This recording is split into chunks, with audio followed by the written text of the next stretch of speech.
일곱 대접을 가지고 마지막 일곱 재앙을 담은 일곱 천사 중 하나가 나와서 내게 말하여 이르되 이리 오라 내가 신부 곧 어린 양의 아내를 내게 보이리라 하고 성령으로 나를 데리고 크고 높은 산으로 올라가 하나님께로부터 하늘에서 내려오는 거룩한 성 예루살렘을 보이니 하나님의 영광이 있어 그 성의 빛이 지극히 귀한 보석 같고 벽옥과 수정같이 말리더라. 크고 높은 성곽이 있고 12문이 있는데 문에 12천사가 있고 그 문들 위에 이름을 썼으니 이스라엘 자손 12지파의 이름들이라. 동쪽의 셈은 북쪽의 셈은 남쪽의 셈은 서쪽의 세 문이니 그 성의 성곽에는 12기초석이 있고 그 위에는 어린 양의 12사도의 12이름이 있더라. 내게 말하는 자가 그 성과 그 문들과 성곽을 측량하려고 금갈대 자를 가졌더라. 그 성의 영과 같은 자여 이와 너희와 같은지라. 그 갈대자로 그 성을 측량하니 12,000쌍이요 이와 너희와 높이가 같더라. 그 성곽을 측량함에 144 규빗이니 사람의 측량급 천사의 측량이라. 그 성곽은 벽으로 쌓였고 그 성은 정금인데 달걀 같더라. 그 성의 성곽의 기초석은 각색 보석으로 꾸몄는데 첫째 기초석은 벽옥이요 둘째는 남보석이요 셋째는 옥수요 넷째는 녹보석이요 다섯째는 홍황이요 여섯째는 홍보석이요 일곱째는 하옥이요 여덟째는 노곡이요 아홉째는 다하옥이요 열째는 비치옥이요 열한째는 청옥이요 열둘째는 자수정이라. 그 12문은 12진주니 각 문마다 한 개의 진주로 되어 있고 성의 길은 맑은 유리 같은 정금이더라. 성 안에서 내가 성전을 보지 못하였으니 이는 주 하나님이고 전능하신 이와 이 어린 양이 그 성전이시니라. 마쳤습니다. 그 성은 내 아래 핵심이 쓸데없으니 이는 하나님의 영광이 비치고 어린 양이 그 등불이 되시니라. 아멘. 오늘 본문은 새 예루살렘 성의 모습을 아주 세밀하게 그리고 있습니다. 물론 지난주에 새 하늘과 새 땅 그리고 이 새 예루살렘 성에 대한 부분도 사실 말씀을 드렸었습니다. 우리 일주일만 되면 다 잊어버리는 특별한 은혜가 있죠. 근데 실제로 지난주에 새 예루살렘 성에 대한 부분을 언급했지만 오늘 본문은 더 구체적인 새 예루살렘 성에 대한 부분을 우리가 보기를 원하는데요. 자, 9절 10절 지난주에도 봤지만 이 말씀을 통해서 새 예루살렘이 무엇을 의미하는지 다시 한번 복기해 보십시오. 시작. 일곱 대접을 가지고 마지막 일곱 재앙을 담은 일곱 천사 중 하나가 나와서 내게 말하여 이르되 이리 오라 내가 신부 곧 어린 양의 아내를 내게 보이리라 하고 성령으로 나를 데리고 크고 높은 산으로 올라가 하나님께로부터 하늘에서 내려오는 거룩한 성 예루살렘을 보이니. 자 보세요. 내가 너에게 신부 곧 어린 양의 아내를 보여줄 거야 하면서 쭉 데리고 올라갔는데 그게 보여준 게 뭐예요? 거룩한 성 예루살렘을 보여줬어요. 그럼 그 아내는 누구라고요? 아내, 신부. 자, 신랑은 누구죠? 예수님. 신부는요? 우리. 다시 말하면 이 거룩한 성 예루살렘을 말했을 때 이건 어떤 시티, 성이 아니라 우리 성도들의 모습, 또 이 땅에 있는 교회의 모습, 그것을 말하고 있다고 굉장히 지난주에 강조해서 말씀드렸어요. 자, 새 예루살렘은 예수님의 신부가 된 성도 교회다. 이 전제를 오늘 말씀을 끝까지 들을 때에 머릿속에 정리해 놓고 이 말씀을 들으세요. 새 예루살렘은 뭐다? 성도다. 이렇게 하세요. 나다. 알았죠? 자, 대답하십시오. 새 예루살렘은 누구다? 나다. 그런데 지난주보다 오늘 본문은 그 거룩한 성 예루살렘을 더 자세하게 묘사했다고요. 자, 한번 질문해 볼게요. 결혼식의 주인공은 우리가 흔히 누구라고 말합니까? 결혼식의 주인공. 신랑 신부인데 둘 중에 하나 찍으세요. 신랑. 신랑보다 신부겠죠, 장 목사님.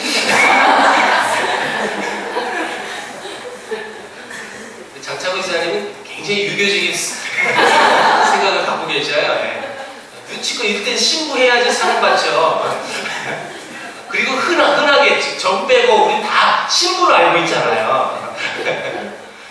실제로 신부가 왜 결혼식의 주인공이라고 얘기합니까? 신부를 여러분 결혼식 때 우리가 몰라볼 정도로 변장시키잖아요. 예쁜 흰 또 드레스를 입혀서.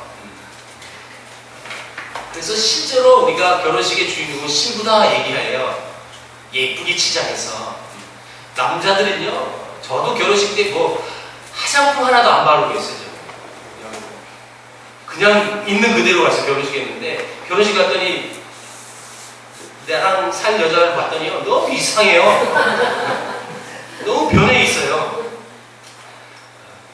완전히 이제 화장도 하고, 흔히 말하는 후카시, 머리 올리는 거, 그런 평소에 사실 여성들이 그렇게 하지 않잖아요, 그렇죠? 결혼식이니까 특별한 게 하는 거 아니에요? 돈 많이 들여서? 이 결혼식의 이 주인공인 신부, 그 신부가 누구라고요? 지금? 우리, 나예요. 다시 말하면 이 거룩한 성 새 예루살렘은 신부인 우리가 예수님이 다시 오셔서 재림하셔서 그 신랑 되신 예수님과 결혼하는 장면을 지금 이 본문을 통하여 자세하게 기록했다는 뜻이에요. 그런데 여러분, 신부가 결혼식 나갈 때 우리 일반적인 상식도 잘 꾸미고 나가서 결혼하는 거잖아요. 그러면 이 예수님과 결혼하는 이 장면은 우리도 잘 꾸며야 될 거예요. 그렇죠? 근데 이 잘 꾸미는 것은 우리 육신의 결혼식과는 개념이 다른 거예요. 우리 육신의 생각은 얼굴을 여러분 못 알아볼 정도로 변장시켜서 결혼하지만 우리는요, 영광스러운 모습으로, 변화된 모습으로 예수님과 결혼하는 거예요. 그 장면이 오늘 장면이에요.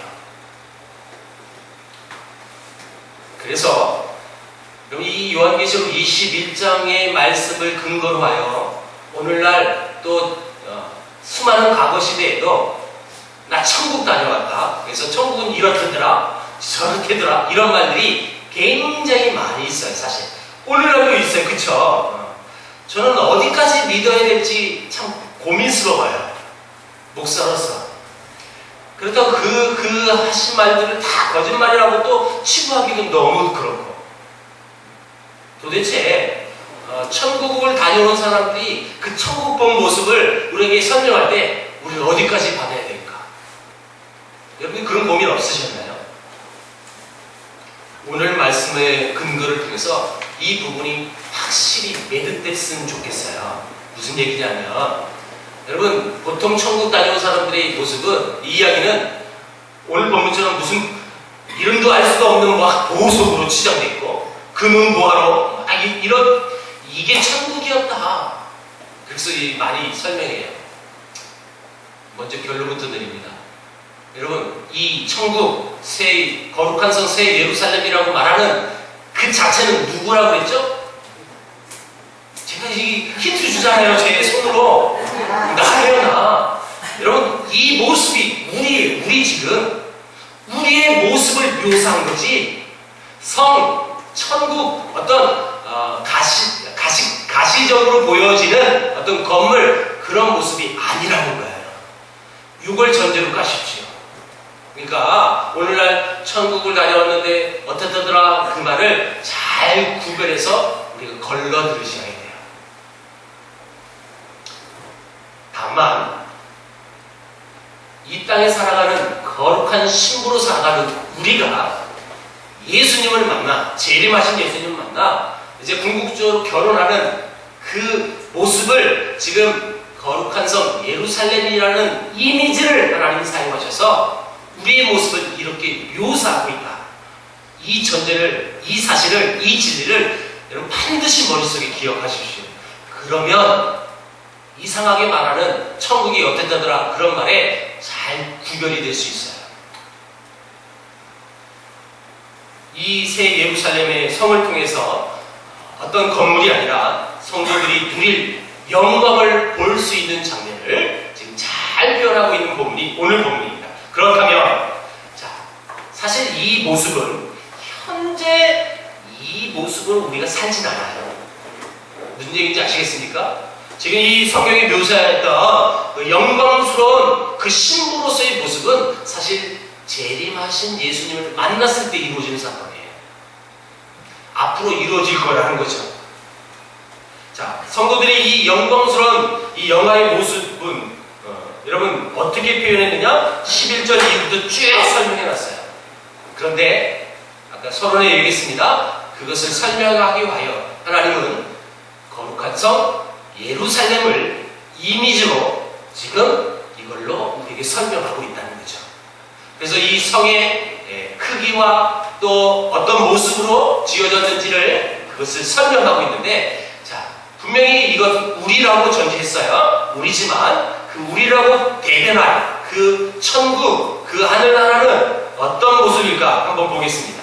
12절에서 17절 다 같이 읽어보겠습니다. 12절에서 17절. 시작. 크고 높은 성곽이 있고 12문이 있는데 문에 12천사가 있고 그 문들 위에 이름을 썼으니 이스라엘 자손 12지파의 이름들이라. 동쪽의 셈은 북쪽의 셈은 남쪽의 셈은 서쪽의 셈이니 그 성의 성곽에는 12기초석이 있고 그 위에는 어린 양의 12사도의 12이름이 있더라. 내게 말하는 자가 그 성과 그 문들과 성곽을 측량하려고 금 갈대자를 가졌더라. 그 성은 네모가 반듯하여 길이와 너비와 같은 자라. 그 갈대자로 그 성을 측량하니 12,000스타디온이요 길이와 너비와 높이가 같더라. 그 성곽을 측량하되 144규빗이니 사람의 측량 곧 천사의 측량이라. 일단 이 새 예루살렘의 사이즈가 천사가 측량함으로 인하여 정확히 기록했어요. 자, 길이, 너비, 높이 똑같다는 거예요. 여러분 이게 뭐예요? 정육면체. 정육면체. 그러니까 여러분 길이, 폭, 옆에 다 똑같은 거예요. 근데 그 사이즈가 12,000 스타디온. 이걸 오늘날 우리가 쓰는 단위로 표현하면 약 2,200km예요. 2,200km가 얼마나 길까요? 한반도를 여러분 1,000km로 본다면, 우리나라 전체 북한하고 남한하고 여러분 이게 1,000km라고 본다면 이걸 왕복하고도 남을 거리예요. 그게 사방으로 똑같다는 거예요. 한마디로 표현하면 엄청나게 크다는 거예요. 천국이. 자, 그리고 성곽은요 144규빗이라고 해서, 규빗은 요 팔꿈치 여기서부터 요 손끝까지 이게 규빗이에요. 이게 작은데 이렇게 약 45cm예요. 물론 여러분 짧은 사람은 더 있죠. 40도 안 된 분도 있어요. 보통 45cm. 그러면 이 6.5m가 됩니다. 이게 지금 새 예루살렘의 사이즈예요. 성과 성곽 그리고 문도 기록했어요. 분명 지금 방금 전에 말씀드렸듯이 이 사이즈를 기록한 이유는 크다라는 이 의미를 부여하는 한 것뿐, 이 사이즈의 중요한 것은 여러분 숫자, 그게 중요한 거예요. 12,000 스타디온은 12 곱하기 1000이에요. 144규빗은 12 곱하기 10이에요. 지금 12문이 나왔죠? 그 성곽에 기초석이 있는데 그것도 12이에요. 다 12이에요. 다 12. 그 크기도 12 곱하기 다 12라는 숫자가 포함이 돼요. 근데 그 12문은 이렇게 성경에 기록했어요. 12문은 12지파의 이름이 기록된다. 여러분 성곽의 기초석은 12사도의 이름이 기록됐더라. 이렇게 써 있어요. 그렇다면 도대체 이 거룩한 성 예루살렘을 굳이 측량을 해서 이것을 우리에게 이미지로 형상화로 말씀하신 하나님의 의도는 뭘까요? 의도는 단 한 가지예요. 12예요. 12. 무슨 얘기냐면, 자, 여러분, 이 모든 것은 이 거룩한 성 예루살렘은 구약 12지파, 신약 12사도는 신구약을 통틀어서 얘기하는 거예요. 다시 말하면, 여러분, 아담으로부터 시작해서 재림하실 그날까지 하나님을 믿는 하나님의 백성과 또한 하나님의 교회들을 얘기하는 것. 앞에 성경에는 이렇게 나왔어요. 그 숫자가 14만 4천 명인데, 여러분 14만 4천 명이 딱 그 숫자에 막 이렇게 정해져 있어서 14만 4천 1번째는 구원받지 못한다. 그런 뜻이 아니라고 얘기했어요. 기억하시죠? 그건 상징적인 숫자예요.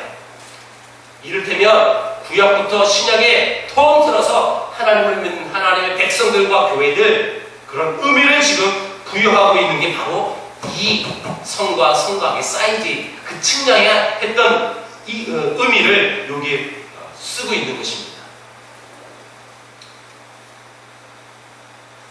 신천지처럼 자기들에게 와야 14만 4천 명이 될 수 있다. 그래서 여러분 그렇게 거짓 가르침을 가르쳐서 이단에 빠지게 만드는 그런 술수가 아니라 상징적인 의미예요.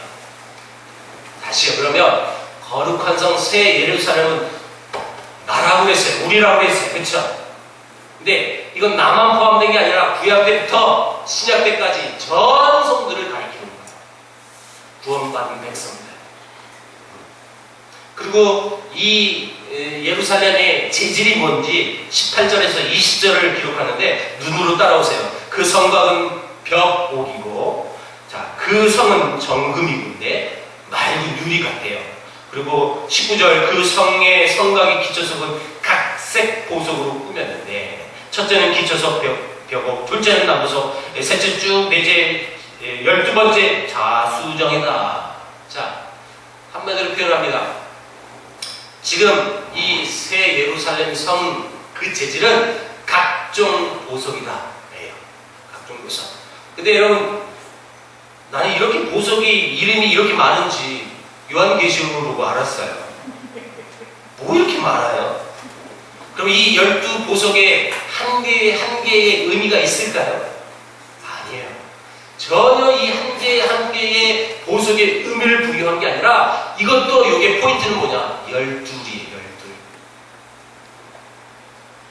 결국 이 새 예루살렘으로 표현된 이 성도 여러분들이 얼마나 영광스럽고 순결하고 아름답고 소중한 모습인지 그것을 잘 보여주고 있는 표현력이에요. 이게. 우리 여자들은 여러분 어디 조금 동창회 같은데 이런 데 가면 없는 보석 다 꺼내서 다 달고 가잖아요. 이미테이션도 진짜인 것처럼 하고 가고. 왜 그래요?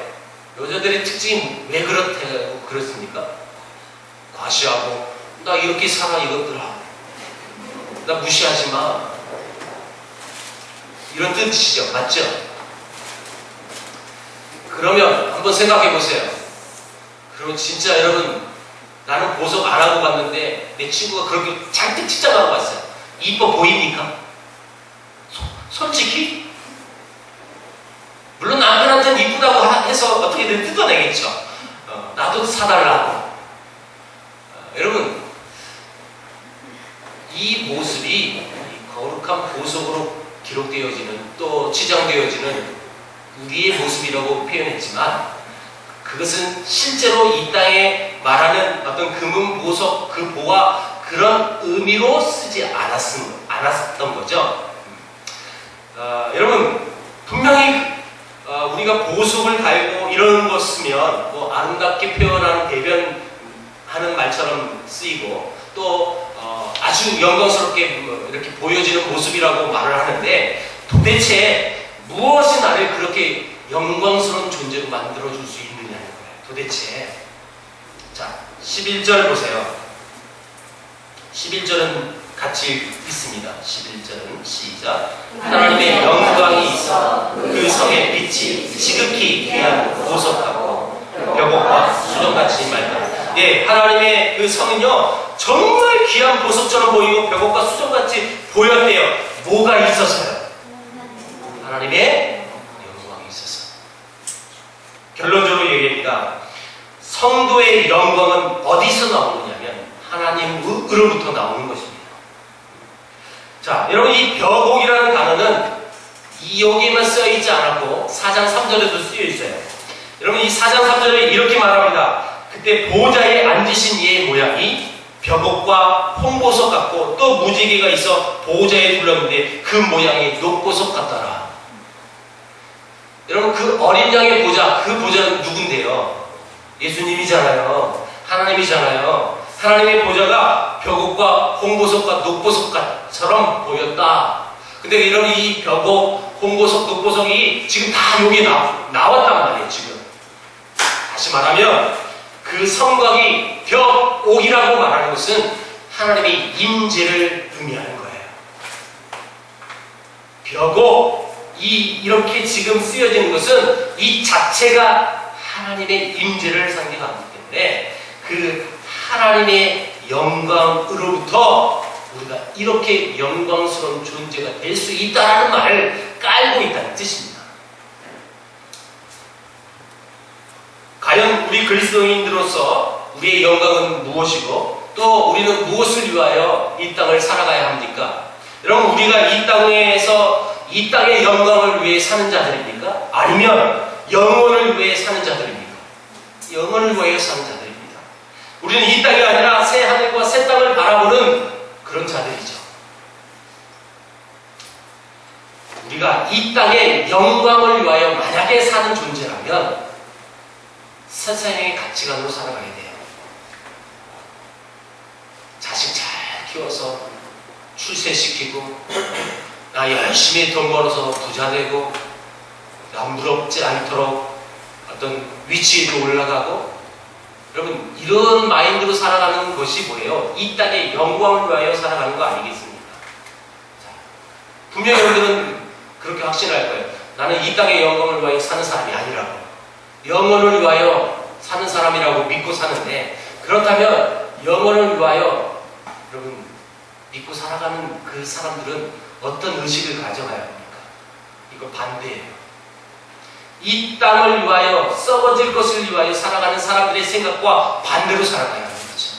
다시 말하면 나의 삶의 목표가 자식이 아니고요, 명예도 아니고요, 부자도 아니에요. 그게 목표가 돼서는 안 된다는 겁니다. 자, 우리가 어떤 존재인지를 또 21절에 잘 표현했는데 21절 같이 읽어볼게요. 시작. 그 12문은 12진주니 각 문마다 한 개의 진주로 되어 있고 성의 길은 맑은 유리 같은 정금이더라. 여러분 그 12문은 문 자체가 진주예요. 진주. 그리고 여러분 성의 길은요 이 길 자체가 정금이에요. 정금. 생각해 보세요. 이걸 여러분 이 그 길 자체가 금인데 이걸 이렇게 해가지고 팔아보세요. 얼마나 비쌀까? 이건 땅의 영광을 위하여 사는 사람들의 생각이에요. 자, 이 자체가 이 천국이 이렇게 아름답게 꾸며졌는데 이 말은요 이렇게도 볼 수가 있는 내용입니다. 사실 세상의 가치관은 이 금은부화가 최고라고 여기며 살아가는 게 실상의 세상의 가치관이에요. 맞죠? 그게 최고예요. 정금, 보화, 이런 금은보화가 있는 건 최고의 가치관으로 살아가요. 근데 우리가 이 땅에 많은 모든 삶을 마치고 나서 천국에 우리가 살 때는 여러분 길 자체가 뭐라고요? 길바닥이 정금이에요. 여러분 문 자체가 뭐라고요? 진주예요. 우리가 거기 산다는 거예요. 다시 말하면 이 땅의 세상의 가치관은 그 금은보화가 최고라고 여기지만 그게 아무것도 아니라는 것을 먼 훗날 예수님을 만나 그걸 경험할 수 있다는 거예요.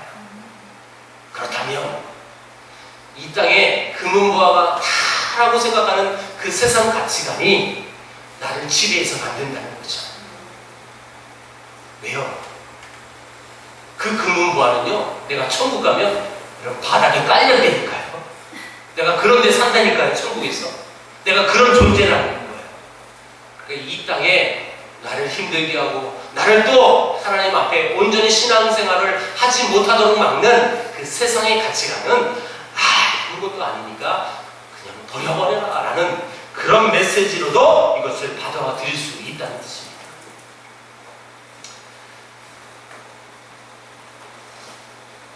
자, 여러분, 우리의 영광은 분명히 말했습니다. 금은 부화가 아니라 벽옥으로 상징된 하나님의 임재라는 사실을 반드시 기억하시기 바랍니다. 벽옥이 뭐라고요? 뭘 상징한다고요? 하나님의 임재. 하나님의 임재. 내 안에 하나님이 계신 거예요. 나는 그런 존재예요. 뭐가 두려워요? 뭐가 여러분을 힘들게 합니까? 난 그런 존재인데. 여러분, 세상 사람들은 사실 가진 것들을 자랑하게 돼 있어요. 나 이만큼 가졌다? 나 이만큼 이런 높은 자리에 올랐다? 영원합니까? 영원하지도 않음에도 불구하고 그걸 자랑하고 살아가요. 자, 여러분, 그런 세상의 가치관을 하나님이 정확한 이 말씀으로 우리에게 정답을 보여주셨는데, 다 같이 찾아보세요. 오늘 본문 잡고 고린도전서 1장 찾아봅니다.